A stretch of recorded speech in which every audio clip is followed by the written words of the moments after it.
Welcome to the Before You Buy or Sell a Business podcast, where we help buyers and sellers learn more about the acquisition process, discuss recent transactions, and stay up to date on the latest news in the market. Here's your host, Jared Johnson. All right. Super excited today to have Alina on. How are you doing? Doing good. How are you? I'm doing well. Thanks. Yeah. So, one of the main reasons I'm excited today is because you've acquired two businesses and then you're actually in the process of selling one. So got some really good information that we can unpack today. So excited about that. So maybe we can start with your background. Give me a little idea of what you did before you bought your first business. Yeah, so I have my bachelor's degree in political science. I had minored also in business. And from there, the thought was to go to law school. And I've considered, going into sports entertainment. I've considered even criminal and then business. And then we quickly kind of figured that wasn't the best route to go. And so we ended up kind of settling for business pretty much. So moved from Florida to LA, where I went to Pepperdine, did a dual degree with an MBA and JD. Yeah. How long did that take? Forever. Yeah. It felt like it. Oh yeah. That was a very, very long journey because in between that, I had to get some experience in the real world and, do internships and even work just to kind of get myself up there. And so it took me a little bit of time. Yeah. The MBA program specifically, I kind of wrapped that up as I was working because it was it went hand in hand with the work that I was doing. So you did the MBA and JD at the same time? So I started the programs together, finished one, and then finished the other one. Okay. So so it takes a little while. I'm sure that's a lot of work, just doing the MBA, at least 2 years and then throwing the JD part. Yeah. Yeah. Well, and also doing that while you work a full-time job too. Yeah. So. Oh yeah. Yeah. I did my MBA when I was working full-time and then I had my twins in the middle of it and that was hard. So I can't imagine then adding the JD on top of it. So yeah, it's a lot of work. Definitely a lot of work, yeah. But I found that it was very easy being able to pair my work experience with what I was learning in my MBA program. Oh, good. So yeah, it definitely helps. Sometimes it's almost even a little frustrating. You feel like, hey, that's not really how you do it. You don't want to get a fight with the professors, but it's like the real world is different, right? Yeah, a lot of them have a doctorate in economics, and then you're sitting there going, hey guys, this is how we're actually doing it. I work in finance, or this is what I do. But there's still some good education, and at the end of the day, they can't take that piece of paper away from you. So. Exactly. I'm sure it's helped in the other stuff we're about to talk about. So yeah, absolutely. So after you finished that, well, you were already working full time, but then after you finished, then you were working. What were you doing at that point? So at that point, I was working for California's, the Bay Area's leading utility company, PG&E. Oh, okay. So I was working for PG&E. I was working in their finance and regulatory department. Ooh. So I spent 5 years grinding in there. Yeah. I mean, all the rate cases, all the fires, everything that went down there. I was in the middle of it, my gosh. Sometimes in my office in the financial district until midnight, 1 a.m. Oh my gosh. Yeah. So it's a lot of applied experience right away with having the JD and the MBA. So yeah, definitely.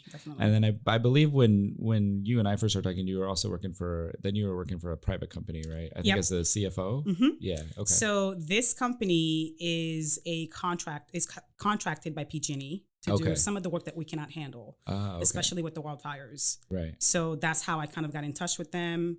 They got very familiar with my work. They got very familiar with me, and then they offered me the position. So okay, great. Yeah. So, and then you decided to buy an auto repair business in Arizona. Don't by ask the way, me how. So it's interesting. It was a lot of that, and it was a long time coming for us to go into business. My husband was in the healthcare field, but he always had sort of a business mentality. And so that was always brewing in the back of our heads, sort of like becoming more independent and wanting to start a family eventually. Like with the way that we were working, we knew that like that wasn't the lifestyle that we wanted. Yeah. Or just, I'm like, I don't even think I can, at that rate. Right. And so during COVID, we kind of concocted our plan when we were working from home. We just kind of spent like months and months of like devising a plan of how we were going to do it. And it was like all very strategic. We started off with one business that didn't work out because it was in a different industry. It was in a cannabis industry, a CBD store, I think, which was the first one I brought to you. Yeah, I think I remember that. Yeah, unfortunately with anything SBA related, you can't go anywhere near cannabis. So even if they support it, it's actually kind of crazy. So even if you, so for example, I had one that was a security company And like 99% of the revenue was traditional, concerts, independent, individual security, that type of stuff. And then they had one little part of it that was just, taking over the stores and making sure nobody was coming into the stores. And we couldn't do anything for them. Wow. So yeah, it's pretty interesting. Yeah, I'm assuming eventually down the road it'll lighten up or whatever. But yeah. Yeah, we were hoping so. I mean, I think we're seeing a lot of regulations around that nowadays, and the market is getting pretty saturated with them too. Yeah. So I think in hindsight, it was probably best. Yeah. Yeah. I So stayed it out of worked it, out. so, Yeah. Yeah. Yeah. So how'd you find the business you ended up buying?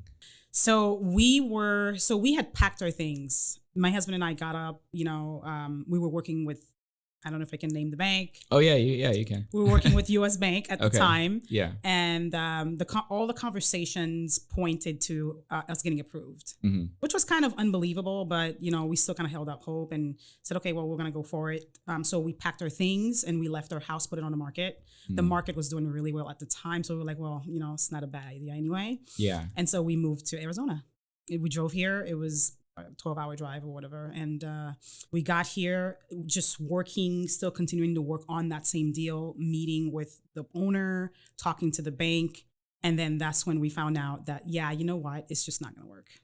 That's frustrating. Yeah, I hear that a lot. And I think it's one thing I've talked about a lot, but kind of like want to almost hammer it home. There's very few lenders that actually do business acquisition financing. Yeah. Especially in the SBA world. And unfortunately, there's a lot of banks that don't have very experienced people, or for whatever the reason, they kind of go around telling people, yeah, we can do it. It's something we can do. And I mean, you even get to the point where you move, and then they finally pull the rug out from under you. And it's really frustrating for the other lenders that actually do business acquisition financing, because we're telling people, hey, that lender doesn't do that. They're not one of the 3 or 4 banks that actually does and does it, well, or does it a lot.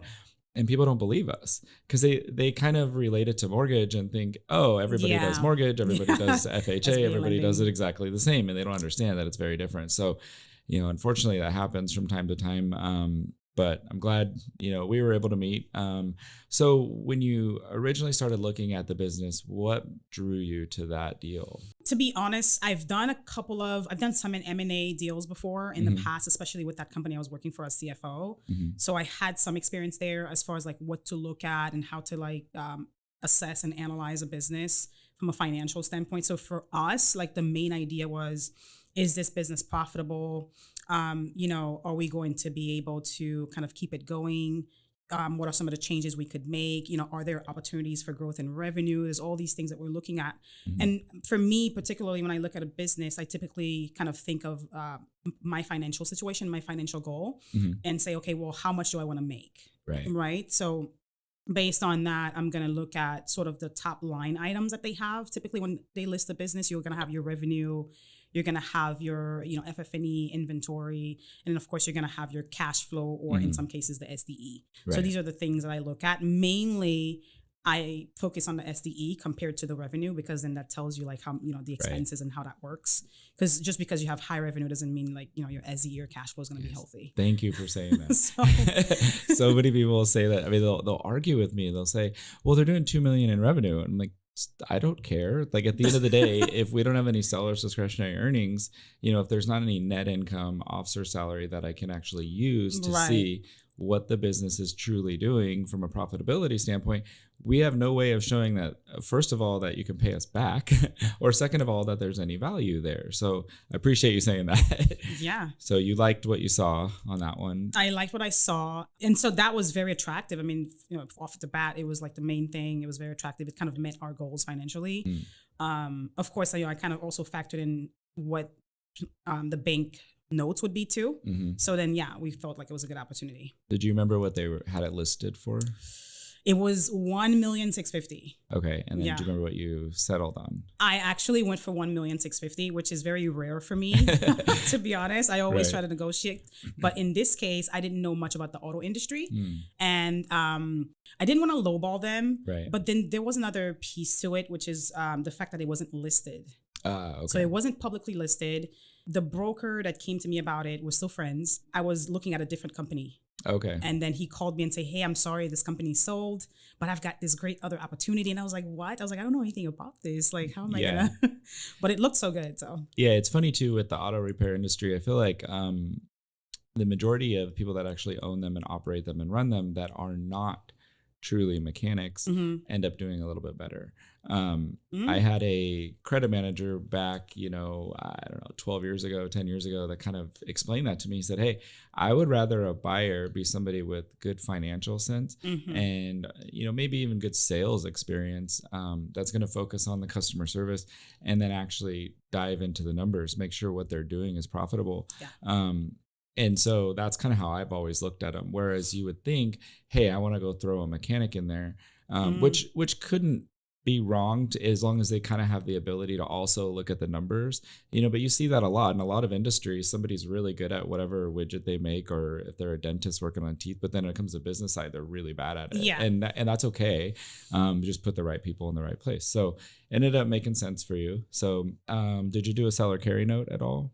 For that one, no, there was no seller carry note, which was nice. Okay. Yeah. So just straight purchase. Yeah. And I believe that one closed at the beginning of 2022. Yeah, we closed, I think, if I remember correctly, January 31st. Okay. Yeah, yes. I'll never forget that date. Yeah. So, Yeah. So what'd you learn during that process? Oh my. You know what I learned? The most important thing that I learned is people management. And what I mean by people management, I'm not just talking about the people you work with or people that work for you. I'm talking about even the community. We basically got thrown into this huge situation with the community, with the previous owners. And I'm familiar with this because I've worked in politics before. So I'm kind of familiar with it. But to be honest with you, it was like, I'm done with this stuff. Like, I'm not here for this, And my husband, having done all kinds of work in the community too, as a therapist. But we were like hoping to like step back from that, but we got kind of thrown into it. And it was a lot of people management and managing people's expectations and that sort of thing. And I think like the best thing you can do is being able to manage up, down, and, across. Yeah. So when it comes to like the process of making an offer, going through the lending side, actually closing on the business, is there any piece of advice that you could give to somebody else that's looking to buy in a similar way? Yeah, I think, what I'll say is, I know for some people that I've talked to, they'll say things like, hey, the SBA is going to do most of the work for me, and they're going to vet the business, and they're going to make sure that it's profitable. I always tell people, you need to do your own homework on that business. You need to evaluate the business properly and have as much face time with the previous owner as possible to really understand, the operations. Forget about, the skills, right? The technical skills of the business itself, but understanding, the financials of the business, understanding the key players in that industry is going to be very important. Who you're going to be working with, who's who, your vendors, and those kind of people are going to be very important for you to understand. And also knowing if there are opportunities for growth, because that's very big, right? You're stepping into a situation where you're going to have debt. And as we know with the SBA, it can go up and down with, the rates are variable. They're variable, they fluctuate. So with that being said, you need to always keep in mind that you want to have much more, right, than what's, being analyzed, basically. Yeah. Okay, great. That's some excellent advice. Yeah. So, okay. So you got in there, you figured out that you had to play a little bit of a politician within the business, which you didn't really want to do. How did it go the first, 3 months, 6 months, once you were in there? Yeah, the first 3 months was, to be honest with you, it was rough. Financially, it was great. But from a people standpoint, it was difficult because I come from a different background. I come from corporate. I have a Lean Six Sigma certification, green belt. And so I have the mindset of coming in and, making changes where necessary, where I see fit. And that does not go over very well. It just doesn't. Another piece of advice is wait a while before you make changes. Just kind of go in there, stay low key, just learn as much as you can. Obviously, if something is, just broken or just doesn't work and is hurting your financials or hurting operations, then you're going to have to make changes and people are going to have to just deal with it. But as far as some of these other things that can wait, my suggestion would be to just kind of wait and get people's buy-in first, get people That's great comfortable advice, with yeah. you first, because then they'll be more receptive to whatever you're bringing to the table and not kind of think like you're just coming in here and just, cleaning shop. And in the auto industry, especially here in Arizona, a lot of big corporations are coming in here and buying auto shops. And, people who work in this industry, they're very nervous right now because they're thinking, oh, these people are going to come in and they're going to change things. And, this is going to be a different environment because we're talking mom and pop Right. compared to big corp, right? And so it makes them nervous. So when you come in with that kind of attitude, it just makes them nervous. I've had people ask me like, oh, do you have like some big corp backing you up and this is just a front, And in hindsight, it's all because of kind of like me coming in, hey, we're going to change this process and we're going to do this and we're going to do that. So, yeah. Yeah. Okay. Well, good. So obviously that business did very well, but maybe we can pause on that one. We'll move into another one. We'll come back to it. So then you decided to buy a second business. How long did you wait in between, buying the first one to the second one? It didn't take me long to realize that, okay, I can run a business. I can run any business financially, but this just wasn't a good fit, personally. It just wasn't working for my personal life and that sort of thing, and personality too. So I think we closed the first one January. By May, we were like, you know what, we're gonna sell. Yeah. So you were already starting to look into it. I know you kind of reached out to us and said, hey, this isn't exactly what we wanted. I think if I remember right, you had a child at the same time. Yeah, I was actually pregnant at the same time. So. Oh my gosh, yeah. Well, so you could do it all, yeah, and you look great. So obviously, you were able to have a kid. Juggle. I mean, you worked full time and got your MBA and JD. What you could pretty much do I'm anything. crazy. Yeah, maybe you like it a little bit.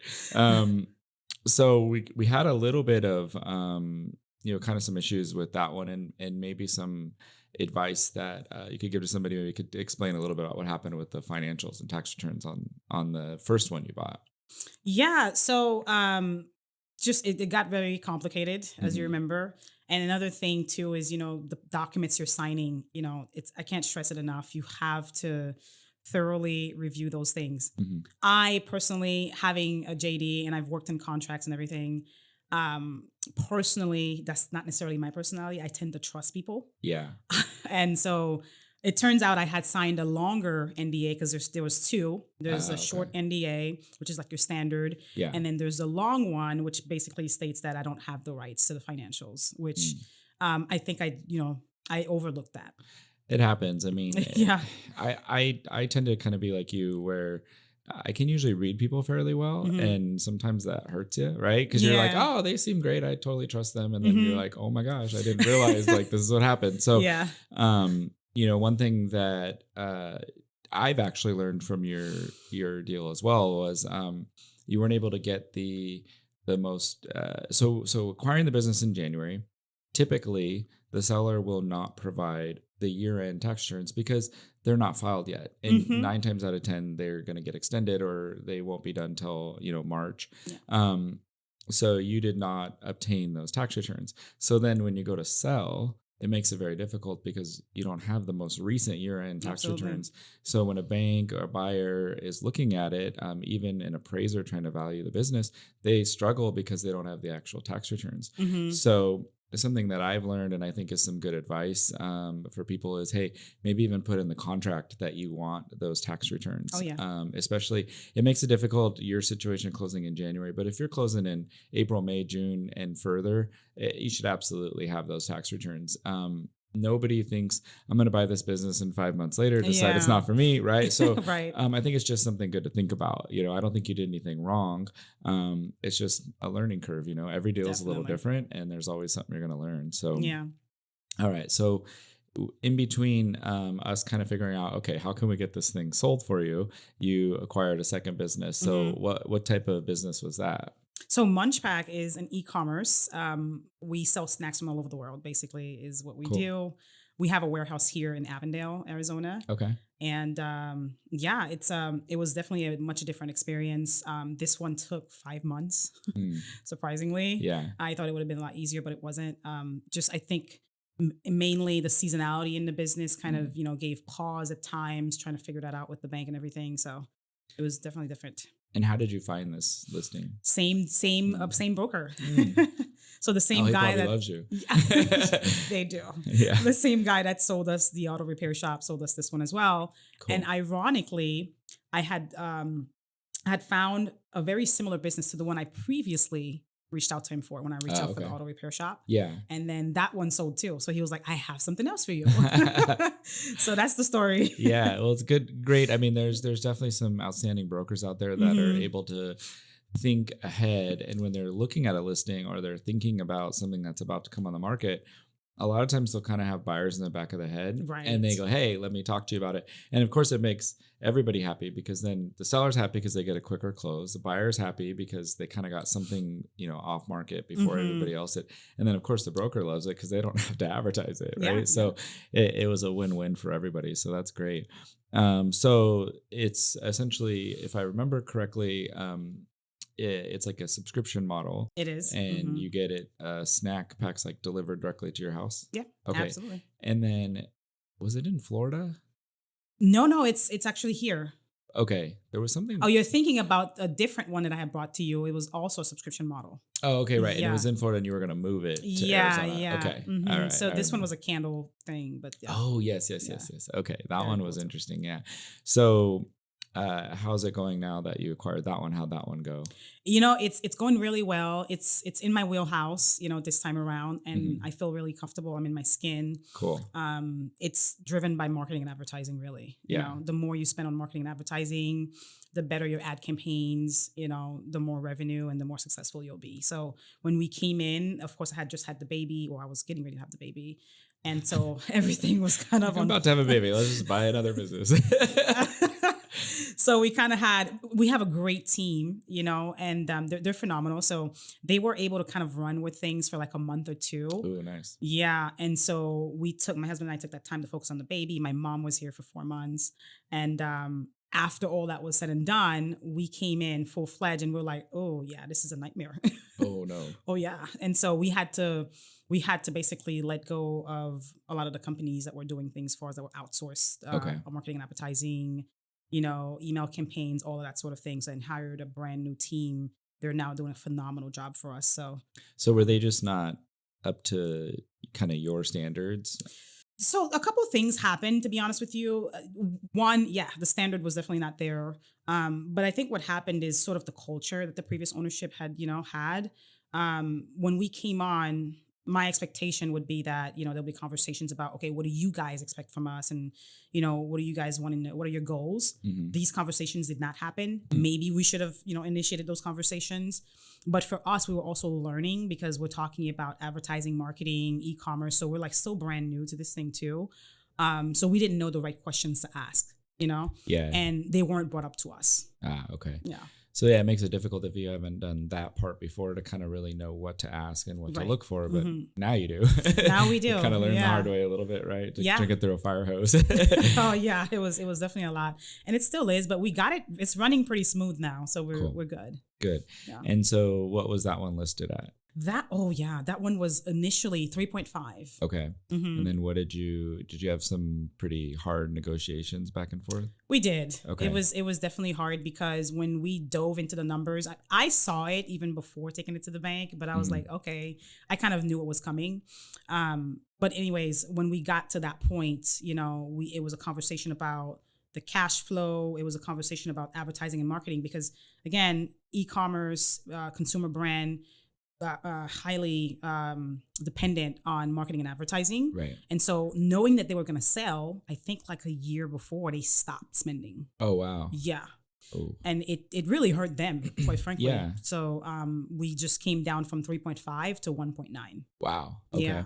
Yeah, I think I remember reviewing it with you and kind of saying, "Hey, I think this is, this is a little bit over where it needs to be." So yeah, good. So you got it for 1.9, and then did you do any seller carry on that? There is a seller carry note for 250. Okay. On standby for the life of the loan. Okay. And I think this one, so the bank that I was working with this time, I think for them mainly, the idea was that they were not very confident, in the scenario here. So they said, you know what, we're just going to put it on full standby. Okay. Otherwise, they would have done a shorter Yeah. note, but yeah. Yeah. It seems like over the last 5 or 6 years, the seller notes have just kind of evolved and become very different. Yeah. And we're usually fine with trying to figure out, kind of what works for everybody. Mhm. And even now the SBA has been changing what they're comfortable with the seller notes. So it's pretty interesting. Okay. So you got that, took it over.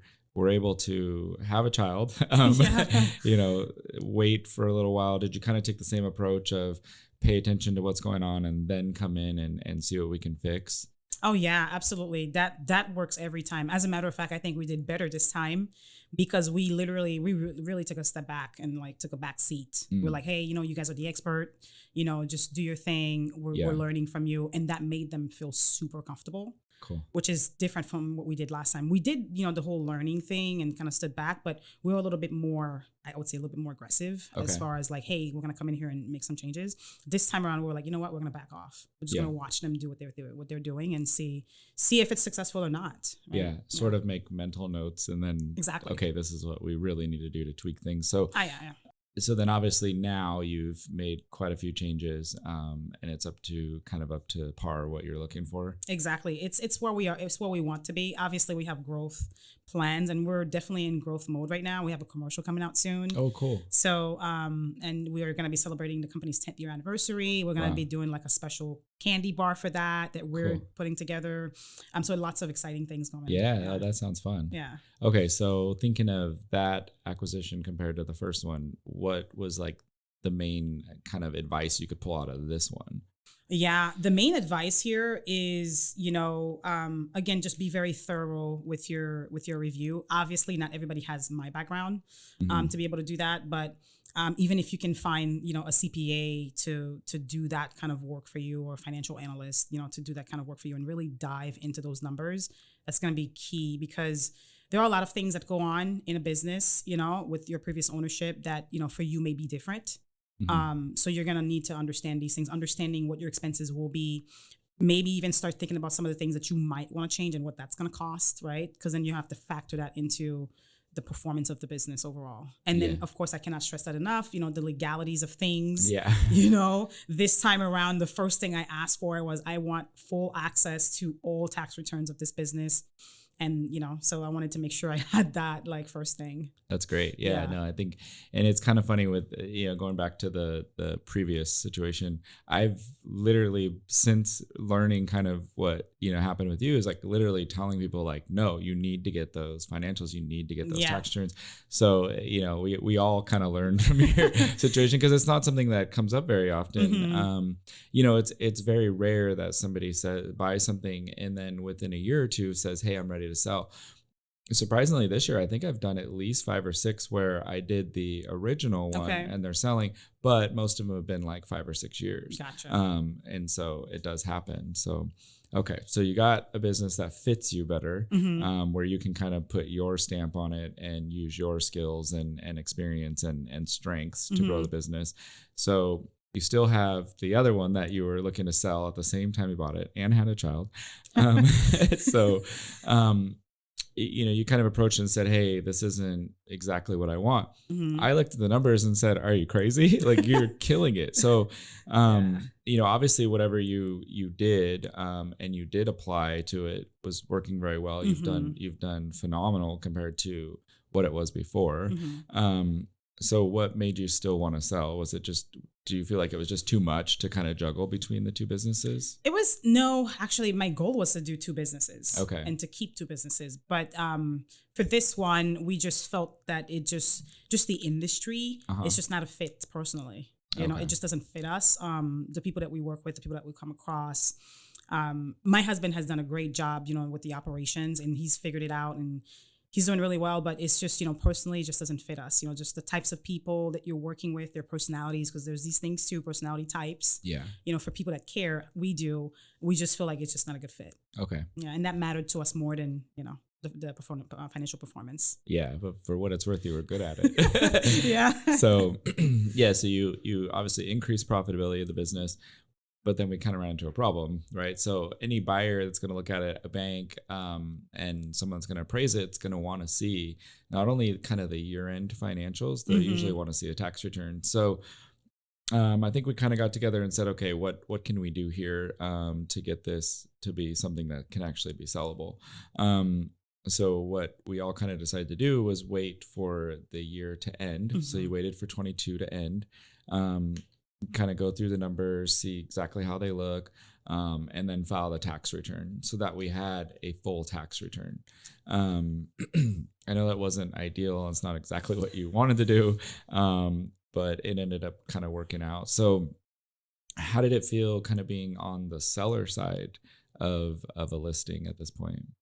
Well, yeah, it was interesting perspective. I definitely didn't want to be my sellers, right? The people that sold it to me. I just didn't want to be that. And it was definitely interesting to have like both sides of the equation, especially with the same business. Just kind of seeing sort of the things that buyers go through and, even the things that sellers go through. But for me, the main thing was kind of transparency. It was the main thing for me, wanting to be transparent with my buyer. And I think you might have seen, we took a hit at some point, because there was some drama there. And so we took a hit, and just even being transparent about, hey, these are the numbers, this happened, it was like 2-3 months of like, kind of like lower than we would expect or than we would typically do. But this is, we got over it, and, we did better essentially. Yeah. So, able to find, get the tax returns done, able to list the business, found a buyer who's actually in the industry looking to grow. I think he's got 2 or 3 other locations, so it kind of fit perfectly with him to add another one. How much negotiation was there back and forth on the purchase price? That's interesting because we had several buyers that came to us. We've had 2 big corporations come to us before. Okay. With very high asking price, very little negotiation really, even with our current one. Yeah. Yeah. I actually forgot about that. There was another set of buyers. Their kind of way of wanting to take over the business was fairly interesting, to say the least. If I remember correctly, they kind of wanted to take over the business and almost lease it from you, if we could use that term, and then just pay you every month, and then eventually actually buy out the business. Now, obviously, that's not eligible for SBA financing. Right. I think I was a little nervous with that, and I felt like you were as well. So we kind of we're like, yeah, I don't know if this works. Then the other buyer that's actually moving forward with it now seemed to be a better fit. I felt like his personality kind of matched with yours a little bit as well, because he's fairly laid back, but was serious, so very easy to talk to and stuff. So I feel like it's a better fit, that way. So. Definitely. And he's in the industry, so that helps also with the folks that work for us right now too. Yeah. Talking to him made it a little easier, because he's like, I got this at my other 2 locations or whatever, so it made sense. Cool. And then so with the process, what's kind of been different with waiting for it to come through rather than being on the buyer side, trying to push, to collect everything? It from a kind of, I guess, mental, emotional state, how's that feel different? That is interesting, because we've been on the other side where we were the buyers, and the seller had to wait for us because it was a long process with the CBD business. And we're like, wow, we're finally understanding what this man was going through. It's very interesting, because when you've worked so much in a business and you're like, you know what, this is not working for me anymore, and maybe even have life changes, right?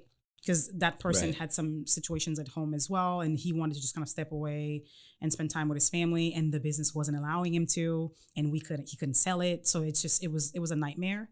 And we're finally understanding from his perspective. We knew, but now we're like, oh wow. From his perspective, like when you're like done with something and you're kind of like ready to move on with your life and ready to move on with everything else, and you're just kind of like waiting. And I think the main thing here is to be careful not to be too laid back with the business still, because you still own it and you still want to sell it and you still want to leave something good for the buyer. So you have to be careful not to be too laid back and still stay engaged and still keep working at it. Yeah, that's some great advice. I think it's difficult, like you're saying, you're so ready to be done. I guess it's kind of the same as like when you put in your 2 weeks and you're like, I have to sit here for 2 weeks. Oh yeah. Like, I don't want to do this, but you never know. I mean, I guess when you own the business, you're still relying on that income. You still have a loan payment to make.